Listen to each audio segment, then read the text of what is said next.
বালিৰ সৎকাৰ।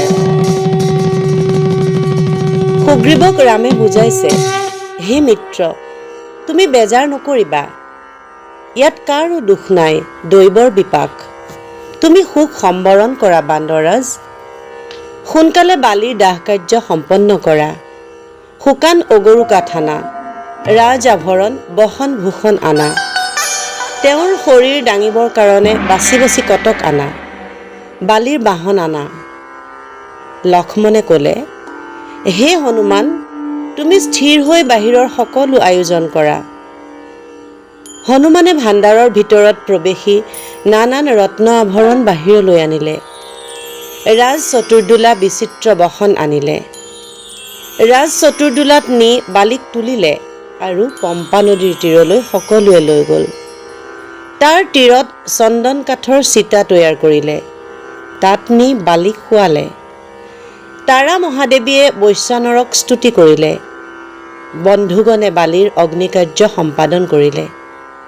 ৰাম জন্ম হোৱাৰ ৬০,০০০ বছৰৰ আগতে মুনিয়ে পুৰাণ ৰচনা কৰিলে।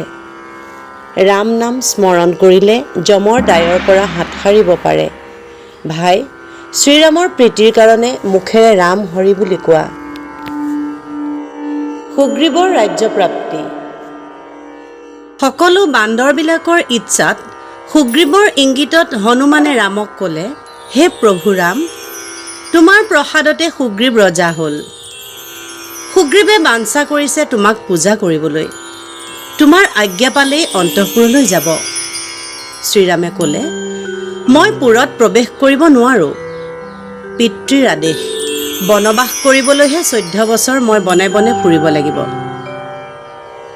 মই কেনেকৈ তাত প্ৰৱেশ কৰিম? শ্ৰীৰামে ক'লে, হে সুগ্ৰীৱ, তুমি ৰাজ্যভাৰ লোৱা। ৰজা হৈ তুমি ৰাজ্য অধিকাৰ কৰা। বালিক মাৰি বৰ লাজ পালোঁ। এইকাৰণে অংগদক যুৱৰাজ পাতা, মহাদেৱী তাৰাক পুৰস্কাৰ দিয়া। তাৰাৰ মন্ত্ৰণামতে সকলো ব্যৱহাৰ কৰিবা। শাওণ মাহ আহিলেই বৰষা প্ৰৱেশ কৰিলে। কটকবিলাক নিজৰ দেশতে থাকক। বনে বনে ভ্ৰমি বৰ দুখ পালে। বাৰিষাৰ কিছুদিন ৰাজ্য সুখ কৰা। বৰ্ষা গ'লে ঘৰত যি এক দণ্ডও থাকিব, মিত্ৰ তাৰ সমুচিত দণ্ড বিহিবা। শ্ৰীৰামৰ আজ্ঞাত তেওঁ অন্তঃপুৰী লৈ গ'ল। নানান বস্ত্ৰ ৰত্ন প্ৰচুৰভাৱে দান দিলে। সুগ্ৰীৱক ৰজা পাতিবলৈ ৰাজ্যখণ্ডৰ পৰা ৰজাবিলাক আহিলে। সিংহাসন ছত্ৰ দণ্ড বাহিৰলৈ আনিলে। শুভক্ষণত সুগ্ৰীৱ সিংহাসনত বহিল। কপিগণে চাৰিওফালে বিচিব লাগিল। শ্ৰীৰামৰ আজ্ঞা যেন পাষাণৰ ৰেখা। তেওঁক সাগৰৰ পানীৰে অভিষেক কৰিলে। অভিষেক কৰি দিলে তাৰা কৃষুদৰীক। ৰাজপত্নীক ৰজাই ল'ব, ইয়াত দুখ নাই।